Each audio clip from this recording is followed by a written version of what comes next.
Loudspeaker को लेकर पूरे देश में जोरदार राजनीति हो रही है। एक और जहां महाराष्ट्र में पूरा एक राजनीतिक घटनाक्रम लाउडस्पीकर के बाद शुरू हुआ है। राज ठाकरे ने कुछ कहा और लगातार पॉलिटिकल घटनाक्रम लाउडस्पीकर को लेकर हुआ। और उत्तर प्रदेश में कानून का पालन करते हुए सरकार के निर्देश अनुसार तमाम मस्जिदों मंदिरों में लाउडस्पीकर हटाया गया। अब नया विवाद है। जम्मू कश्मीर के पूर्व मुख्यमंत्री उमर अब्दुल्ला ने कहा है लाउडस्पीकर को लेकर, हलाला को लेकर और तमाम मुस्लिम रीति रिवाजों को लेकर केंद्र सरकार को घेरा है। शिया जो तारीख बोर्ड से शिया धर्मगुरु हमारे संग मौजूद हैं। सर, आप बताइए कि उमर अब्दुल्ला साहब जो बात कह रहे हैं, आप भी उसी पे यकीन करते हैं? क्या दबाया जा रहा है? बिस्मिल्लाहिर्रहमानिर्रहीम। देखिए, उमर अब्दुल्ला साहब ने जो बातें कही हैं, ये लोग सियासी जमात से ताल्लुक़ रखते हैं और इस वक्त सियासत हो रही है। और जहाँ तक उमर अब्दुल्ला साहब की बात है, उन्होंने जो बातें कही हैं वो बातें तो दुरुस्त हैं, लेकिन आप देखिए वो भी सियासत कर रहे हैं, उनकी भी सियासत।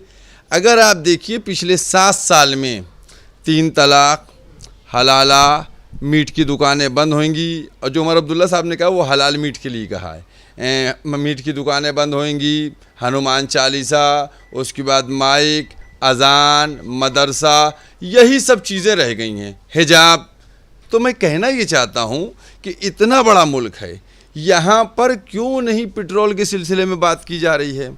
यहाँ पर आज ही मैंने कहीं सुबह देखा है कि शायद 7 लाख हिंदुस्तानियों ने छोड़ दी है हिंदुस्तानी, वो दूसरे मुल्कों में जाके बस गए हैं। कितनी नौकरियां छूट रही हैं, कितने लोग दूसरी जगह में सिटीजनशिप ले रहे हैं, कितने लोग जो हैं इस तरीके से बेरोज़गार हो रहे हैं। तो इसके ऊपर बात क्यों नहीं हो रही है? असल में सारी सियासी जमातें, कोई भी हो, चाहे उमर अब्दुल्ला की पार्टी हो, चाहे दूसरी पार्टियां हों, ये लोग सिर्फ़ और सिर्फ पॉलिटिक्स कर रहे हैं। जनता के मुद्दों को ख़त्म किया जा रहा है, डाइवर्ट किया जा रहा है, उसको पीछे डाला जा रहा है और इस तरह की राजनीति करके कुछ वोट हासिल करने की बात की जा रही है। आपको क्या लगता है? आप तो एक पूरे एक रिलीजन की जमात से जुड़े हुए हैं, आप भी ये मानते हैं कि छेड़ने के लिए तमाम ये जो चर्चाएं हैं केंद्र सरकार की तरफ से की जा रही हैं? ऐसा ही उमर अब्दुल्ला साहब ने कहा है। आप भी मान रहे हैं कि एक माइनॉरिटी को, एक कम्युनिटी को छेड़ने की कोशिश सरकार की तरफ से, एक पार्टी की तरफ से हो रही है? देखिए, मैंने ये क्या बात कही, मैंने आपको उदाहरण दिया और आप लोग हैं मीडिया के। आप बताइए, क्या अभी 20 दिन पहले का वाक़या नहीं है कि गोश्त की दुकानें ज़बरदस्ती बंद कराई जा रही हैं? क्या ये वाक़या नहीं है कि मस्जिद के ऊपर भगवा झंडा लगाया जा रहा है? ये क्या हो रहा है? जब इस देश में, जो देश अपने को, जिस देश का प्रधानमंत्री कह रहा है कि हम बहुत मजबूत हैं और विश्व में अपनी धाक जमा रहा है, तो वो इन देशवासी जो कुछ उपद्रवी लोग हैं, चाहे किसी धर्म से हो, किसी रिलीजन से हो, इन पे कंट्रोल क्यों नहीं कर रहा है? आज क्या कानून का राज हिंदुस्तान में ख़त्म हो गया है कि जिसका दिल चाहे मस्जिद पे वो लगा दे, और जिसका दिल चाहे गोश्त की दुकानें बंद करवा दे, जिसका दिल चाहे किसी के घर के सामने बैठ के हनुमान चालीसा पढ़ दे? हर चीज़ एक सिस्टम के तहत होगी, संविधान के तहत होगी। लेकिन ये संविधान के तहत नहीं हो रहा है। जो जहांगीरपुरी में बिल्डोज़र चला, क्या ये संविधान के तहत हुआ है? कुछ नहीं हो रहा है। तो ये भी कह रहे हैं कि सहरी और इफ्तार के समय बिजलियां काट दी जाती है। आप लोग भी से यहाँ भी अनुभव कर रहे हैं क्या? नहीं, मैंने कहा नहीं कि मैं उनकी हर बात से, उमर अब्दुल्ला की हर बात से सहमत नहीं हूँ, लेकिन मैंने कुछ बातें आपके सामने, मीडिया के सामने ये रखी हैं कि पिछले 7 सालों से हमारे क्या रहा है। गाय, बकरा, गुलाब का फूल, गेंदे का फूल, उसके बाद जो है भगवा रंग, और उसके बाद हरा रंग, चांद तारा, हिजाब, हलाल मीट, 3 तलाक, हलाला, यही सब चल रहा है। आप मुझे बताइए, आज पेट्रोल किस में पहुंच गया है? कोई बता रहा है?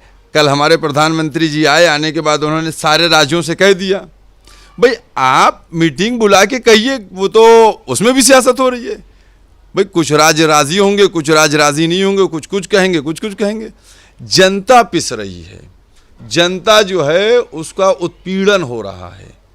कोई चीज़, कोई भी सियासी जमात जो है वो देशवासियों के बारे में नहीं सोच रही है, अपनी पॉलिटिक्स और अपनी कुर्सी बचाने के लिए बात हो रही है। अच्छा, आप क्या मैसेज क्या दीजिएगा? आप तो इतने बड़े तबके से, जैसा कि मैं कह रहा हूँ, कि जुड़े हुए हैं, तो नेताओं को और जो तमाम ये पूरे घटनाक्रम को लेकर एक्टिव हैं, उनको क्या मैसेज दीजिएगा? क्या आप चाहते क्या है? एक रिलीजियस गुरु होने के नाते आप क्या चाहते हैं? हम चाहते यही हैं कि जनता की बात की जाए, जनता की जो ज़रूरियात हैं उनके ऊपर गुफ्तगू की जाए।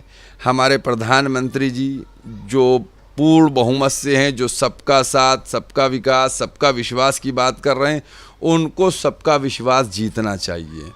उनको ऐसे लोगों पर कार्रवाई करना चाहिए। कार्रवाई कहाँ हो रही है बताइए मुझे आप। अभी आपने देखा कि जिसने किसानों को रौंद दिया था उसको छोड़ दिया गया, सुप्रीम कोर्ट का आर्डर आया, बेल को रद्द किया गया, फिर जेल हो गया है। कहाँ कार्रवाई हो रही है? तो इसलिए मैं कहना ये चाहता हूँ सियासी जमात से कि दौर होता है, आपको हमेशा के लिए कुर्सी नहीं मिली है। पब्लिक जो कुर्सी देती है वो कुर्सी खींच भी सकती है, लिहाजा जनता की बात कीजिए ताकि पब्लिक आपको अपनी कुर्सी पे नहीं बल्कि अपने दिल में बिठा के रखे। जनता दिल में बिठा के रखे, कुर्सी पे नहीं, ये बात कहना है शिया धर्मगुरु का। और जिस तरीके से उमर अब्दुल्ला ने पूरी बात कही है, एक राजनीतिक घटनाक्रम, एक राजनीतिक चर्चा इसको लेकर जोरों से शुरू हो गई है। कैमरा पर्सन राजेश पांडे के संग अजय दुबे, एबीपी न्यूज़, लखनऊ।